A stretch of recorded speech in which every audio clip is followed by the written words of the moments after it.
I think as well, though, I've had,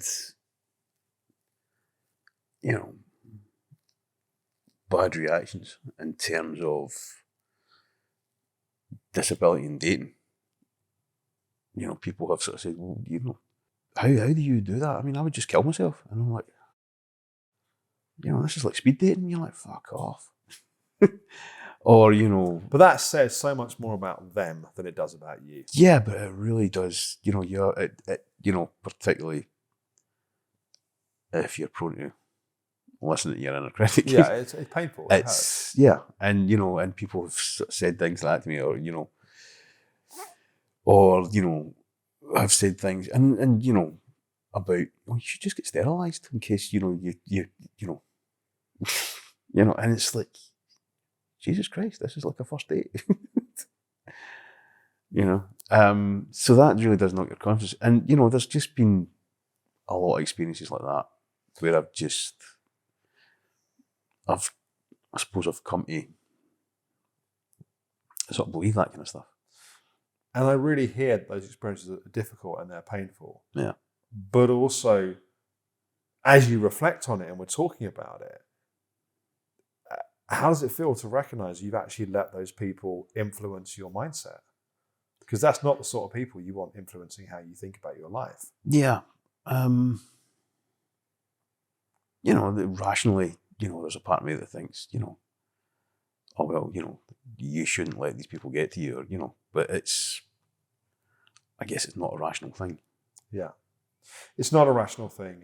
And I think putting a rational lens on it sometimes is helpful because you go, hang on, I've had the uncomfortable, awkward, difficult experiences, but now this thing that I really want in my life is not happening because of other people's bullshit and other people's, and it's like, that's then become the obstacle to you then being able to move forwards.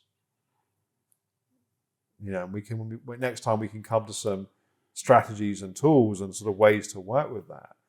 But I think in the meantime, it's also really helpful just to recognize that ultimately a key part of the block to you progressing in this area of your life that matters is having allowed in other people's bullshit and allowed it to sort of move into your mind and make itself at home and sort of start to kind of become the primary narrative about you and relationships.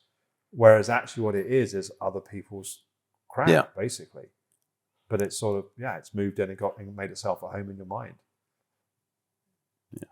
Sort of needs to be told to fuck off, but I think part of it is also, we can talk next time about getting access to some of the resources and some of the tools that help you access those more positive states, which are there and you are acting upon in other places in your life. Mm-hmm. I think also it'd be helpful just to do almost continuing some of the homework we've done in the past around what comes up when you are in those situations. Like, what are the phrases the Jiminy Cricket voice is using? Mm-hmm. What are any of the memories that you started touching on that you're kind of replaying in your mind? Like, the more awareness we have of those pieces, also the better, because somehow then the less power they have, because you've got that conscious ability then to sort of challenge those thoughts. Yeah. Or, write them down or make them solid. Well, the truth is these thoughts are not actually true. They've just been given too much substance, in a sense. And so I think hopefully the opposite happens. And if it doesn't, we can at least then challenge that together next time. But it's like you've had some, it sounds like painful and uncomfortable experiences, but you have so much to offer. You deserve and have the right to be in a loving relationship, and you have a great deal to offer to the right person in that relationship, just like you have a great deal to receive from the right person in that relationship. When I say that, how does that feel to you? Scary and a little bit fraudulent. You feel like a fraud, or you feel like what I'm saying is not true? I feel like you think it's true. I don't necessarily know if I do, and I think that's my problem. And exactly, that's the heart of the issue, isn't it? Yeah. So, and in a sense, the only way we find out who's right is by getting out there in the world and testing it. Yeah. Because I'd wager a pretty good bet that I'm right, but then I can be an arrogant sod sometimes. Yeah, but I'm more liable just to fail on purpose now, just to win a, just to win a bet. We're a dangerous combination on this issue, aren't we? I mean, So should I reverse my psychology and say, I don't think you've got what it takes, David. I don't think you can do it. Probably. It might work better. So I think this feels like the piece that you and I should really stay on. Mm-hmm.